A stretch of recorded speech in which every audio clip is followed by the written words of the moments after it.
5.18 민주화운동 당시 시민군과 계엄군이 대치한 모습을 촬영한 시민이 기증한 340초 분량 녹화 영상을 처음으로 공개됐습니다. 네, 이란 정부가 대선 결과에 대한 항의 시위가 확산되는 것을 막기 위해서 이 대대적인 언론 통제에 들어갔습니다. 기존 미디어가 재구시를 할 수 없는 상황이 계속되면서 시위 현장에서 쏟아지는 각종 정보들은 인터넷으로 몰리고 있습니다. 미얀마에서는 지난 1988년에도 유혈 민주화 운동이 있었지만 당시 상황은 철저한 언론 통제로 널리 공개되지 못했습니다. 하지만 디지털 카메라와 인터넷으로 무장한 시민 기자들이 등장하면서 사정은 달라졌습니다. 직업 기자의 취재가 불가능한 상황에서 시민들이 소중한 자료를 공급하고 있다고 밝혔습니다.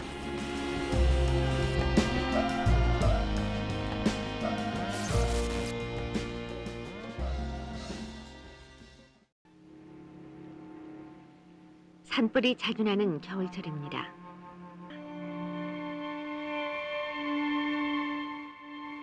산불을 예방하기 위한 노력에 우리 모두가 함께 힘을 모아야 할 때입니다.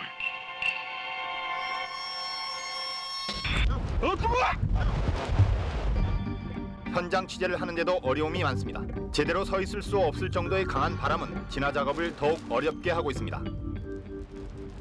당시 YTN은 생생한 뉴스를 신속하게 전하기 위해 언제 어디가 됐든 현장에 달려갔습니다. 또 돌풍에 가까운 강바람이 불기 때문에 기자가 몸을 가두기도 쉽지가 않습니다. 월요일 아침입니다. 도로가 빙판길로 변하면 출근길은 사실은 좀 역부족이었습니다. 왜냐하면 그 취재 인력과 그 장비 투입 자체가 좀 불가능한 이런 경우가 많았거든요. 그리고 당장 출동한다고 해도 시차가 발생할 수 있고 모든 현장에 다 접근하기도 어렵고. 네, 이번 태풍의 영향으로 정전과 전화불통 사태가 잇따르고 있습니다. 오늘 밤 YTN의 휴대폰 전화 속보를 문의하는 전화가 폭주하고 있습니다. 예, 지금 계신 곳이 어디입니까? 예, 울산 무거동입니다. 정전이 지금 된 후로 아직 지금 복구가 되지 못해가지고 저희가 지금 온통 암흑천지거든요. 더구나 제 방송을 시청할 수 없어가지고 네. 상황이 어떻게 돌아가는지 뭐 휴대폰 속보로 지금 그렇게 지금 대충 지금 감을 잡고 있죠. 생방송에 참여한 시청자는 웬만한 취재 기자의 역할을 톡톡히 해냈습니다. YTN 보도국의 제보 전화가 계속 전화 제보가 들어오고 있는데요. 또 다른 총기 난사 사건이 있었다는 제보가 쇄도하고 있습니다. YTN에 걸려온 제보 전화만 30여 건에 이릅니다. 그때는 뭐 다른 수단이 요즘 많이 다양화됐지만은 사회부에 이제 398-8282, 398-8585 제보 이제 전화가 있죠. 그래서 거기로 거의 다 들어왔고 직접 받기도 하고 또 내근 기자들이 받았고 이렇게 하다가 YTN 828입니다. 858가 뭔지 아세요? 858호요? 잘 모르겠는데요. 828가 뭔지 혹시 아세요? 심부름센터 전화번호 아니에요? 그게 뭔데요? 아직 모르셨습니까? 8585-8282는 YTN 제보 전화입니다. YTN으로 바로바로 빨리빨리 연락해달라는 뜻입니다. 시청자가 만드는 뉴스. 오늘은 순천에 사는 시청자가 보내온 화면을 소개합니다. 섬진강에서 천연기념물 수달이 발견됐다는 소식입니다.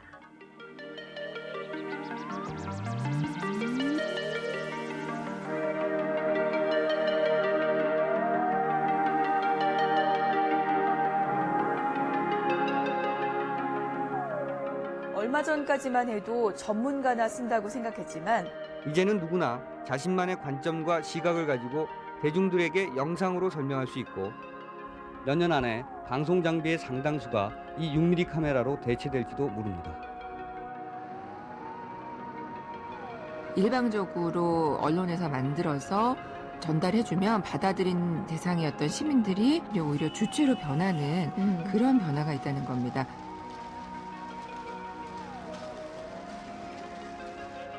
또 기존 언론에 의존하지 않고도 직접 민주주의를 강화시키고 있다는 데서 찾을 수 있습니다. 무장하라! 자유롭고 무장하라! 당연히 기독권 실체!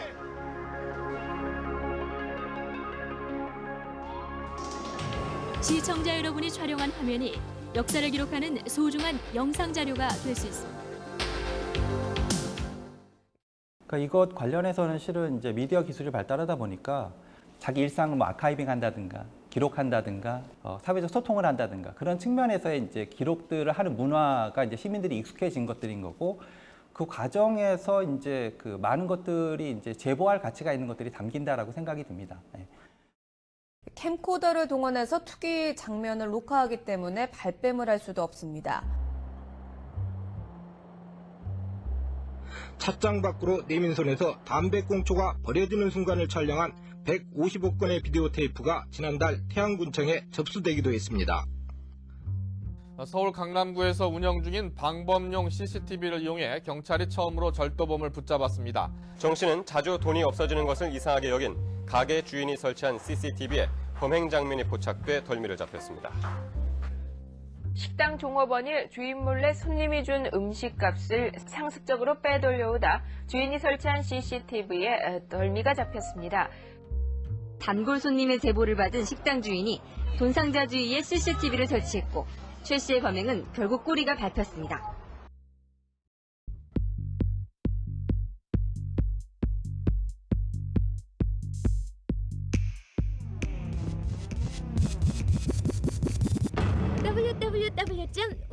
www.ytn.co.kr YTN 인터넷 홈페이지가 새롭게 태어났습니다.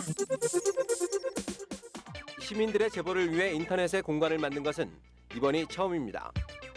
시청자는 앞으로 보다 능동적으로 방송에 참여할 수 있는 길이 열렸습니다. 굉장히 뉴미디어가 우리 사회의 한 중요한 미디어 영역으로 자리 잡았구나 하는 생각이 들게 해줍니다. 특히 YTN 싸이월드 제보 사이트엔 현장 동영상과 사진 등이 줄을 이었습니다. 송전탑에서 섬광과 함께 불기둥이 치솟는 긴박한 순간도 시청자들은 놓치지 않았습니다. 이런 소중한 자료들은 곧바로 방송으로 연결돼 화재 현장의 상황을 생생하게 전했습니다. 단지 수용자에 머물렀던 시청자가 적극적으로 방송에 참여하는 시대가 열린 겁니다. 사진 찍는 휴대폰인 카메라폰이 국내 휴대폰 판매량의 절반을 넘었었습니다. 특히 최근엔 사진뿐 아니라 최고 1시간 동안 동영상을 찍을 수 있는 캠코더 폰까지 등장하면서 휴대폰이 비디오 카메라를 대신하게 됐습니다. 사실 그전에는 언론들이 사건의 제1 목격자였고 동시에 대량 배포자였죠. 그죠? 근데 지금은 그렇지 않고 사건을 일반 시민들이 먼저 목격을 하고 내려오는 3시간 동안 눈을 안 떼고 보고 있었는데 굉장히 위험한 상황이 많았어요. 예, 시청자 여러분들이 보내주시는 제보 영상 보셨는데요. 운전 중에 휴대전화를 사용하고 심지어 게임까지 하는 일부 버스 운전기사들의 위험천만한 행동이었습니다.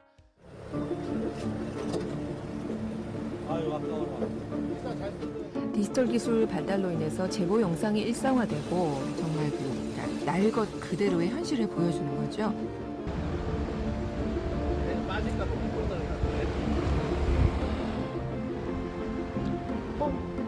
안 돼.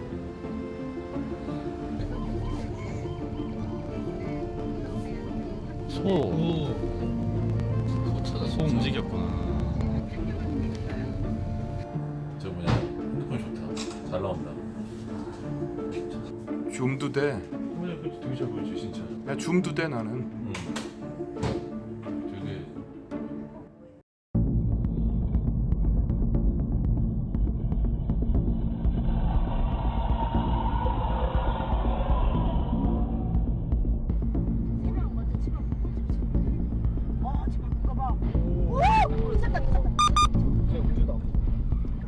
화물차 한 대가 무서운 속도로 도심을 내달립니다. 도난차인 것을 확인한 경찰이 곧바로 추격에 나섭니다. 차량 블랙박스나 폐쇄 회로 TV가 교통사고의 CCTV를 가리는 데 큰 역할을 하고 있는데요. 이게 블랙박스가 대박이 난 가장 중요한 포인트를 시사해 주는데요. 바로 1인칭 시점입니다. 그러니까 이게 내 시선하고 같은 방향을 보고 있으니까 이게 1인칭 시점이라는 건 이해가 되는데 이 영상은요, 내가 가해자나 혹은 피해자가 된 것 같은 몰입감과 공포감을 줍니다.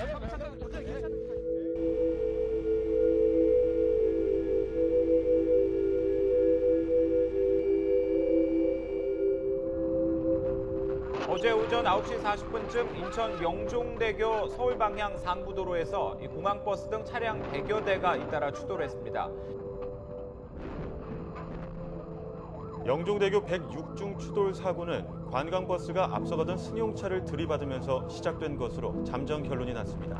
사고 차량 블랙박스 화면 분석을 통해 밝혀진 내용인데요.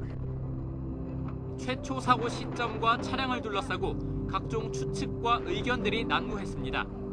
하지만 사고 차량들의 블랙박스를 통해 당시 상황을 확인할 수 있었습니다. 뺑소니 차량을 끈질기게 잡아내고 지나갔습니다. 지금 쫓고 있어요. 얘가 뒤에서. 예, 쫓고 있습니다. 쫓아가고 있다고요? 예. 이번에는 충남 보령에서 교통사고로 의식을 잃은 운전자를 구하기 위해 몸을 던져 차를 멈춰 세운 한 용기 있는 시민의 행동이 감동을 주고 있습니다.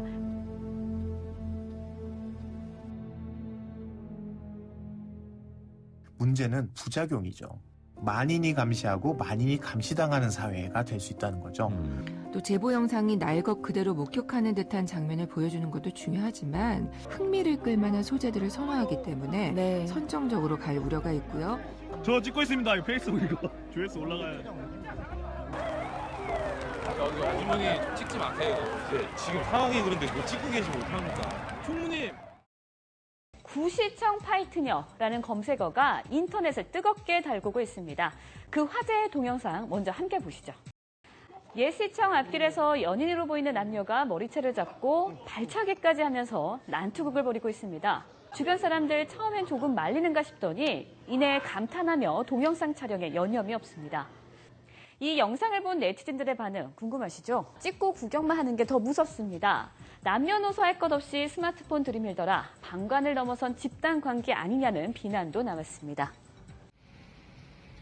또 막 그 자극적인 영상들도 있고 또 보면은 사람들이 관심 있어 할 만한 것들도 분명히 있기는 하지만 이거를 그 보도하는 것에 있어서 어떤 공익적인 가치를 같이 따져보면서 오히려 뭐 2차 가해가 된다거나 이 보도가 오히려 다른 사람들한테 피해를 끼칠 수 있다면 가장 우려되는 거는 일단 이 제보 내용 중에 허위가 굉장히 많아질 거예요.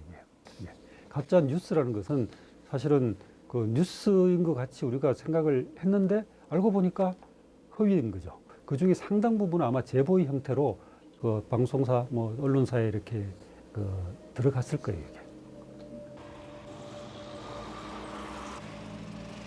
무장공비 출연 사태는 해프닝으로 끝나게 됐지만 김 씨의 허위 신고로 4천여 명의 군병력이 출동하고 40여만 명의 시민들이 불안과 공포에 떨어야 했습니다. 그래 무서운 저인도 두고 그래가지고 거짓말 했습니다. 경찰의 조사 결과 김 씨는 보상금을 노려 허위 신고한 것으로 밝혀졌습니다. 네, 1,000만 명이 넘는 GS 칼텍스 고객 정보를 유출한 용의자들이 경찰에 붙잡혔습니다. 자회사 직원과 언론사에 전화를 걸었던 제보자가 공모한 것으로 드러났습니다. 중앙선관위가 각 정당에 공문을 보내 상호 비방이나 흑색 선전 등에 대한 자제를 공식적으로 요청했습니다. 선거 열기가 가열되면서 선거 관련 제보나 첩보가 늘어났다는 분석입니다. 단팥빵에 지렁이가 들어가 있다, 이런 신고가 접수됐다는 언론 보도도 있었는데 애초에 신고했던 사람이 그런 사실이 없다고 말을 바꿨습니다. 왜 말 바꾸신 거예요? 결국 그 확인에 대한 책임은 언론사가 지는 것입니다. 제일 중요한 거는 이제 제보를 그대로 믿을 수는 없다는 거죠. 그걸 확인하지 않고 나가는 거는 뭐 불가능하기 때문에 언론사에서는 저희가 이제 어떻게든지 그분들하고 컨택을 합니다. 그래서 제일 중요했던 게 저희도 물증 확보에 주력을 했고요. 최대한 그분 진술이랑 저희가 확보 가능한 물증을 모아서 대조를 해가지고 좀 이렇게 충분히 다져졌다고 생각을 했을 때 뭐 녹취, 사진, 영상 이런 그 객관적인 자료들이 있는지부터 일단 확인을 합니다.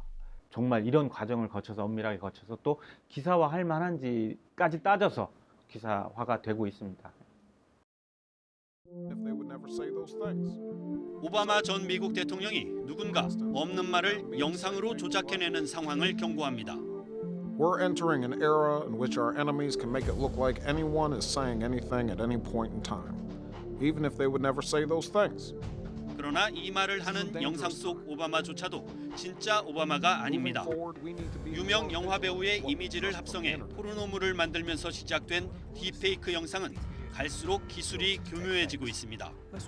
문제는 누군가 선거 전날 악의적인 영상을 올리거나 집단 간 갈등 관계를 부추기는 등 악용 소지가 크다는 점입니다.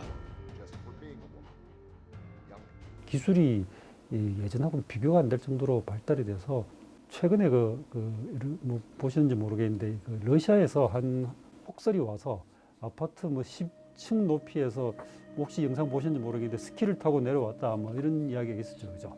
이게 AI도 아닌데 이런 일이 벌어졌다라고 이야기하는 거 기억나시죠? 그게 가짜 뉴스였습니다. 그게 딥페이크 뭐 이런 걸로 만든 영상이었어요. 이게. 미 국방부 펜타곤 부근에서 시커먼 연기가 치솟는 사진. SNS에서 퍼지며 금융시장까지 출렁였지만 결국 가짜로 드러났습니다.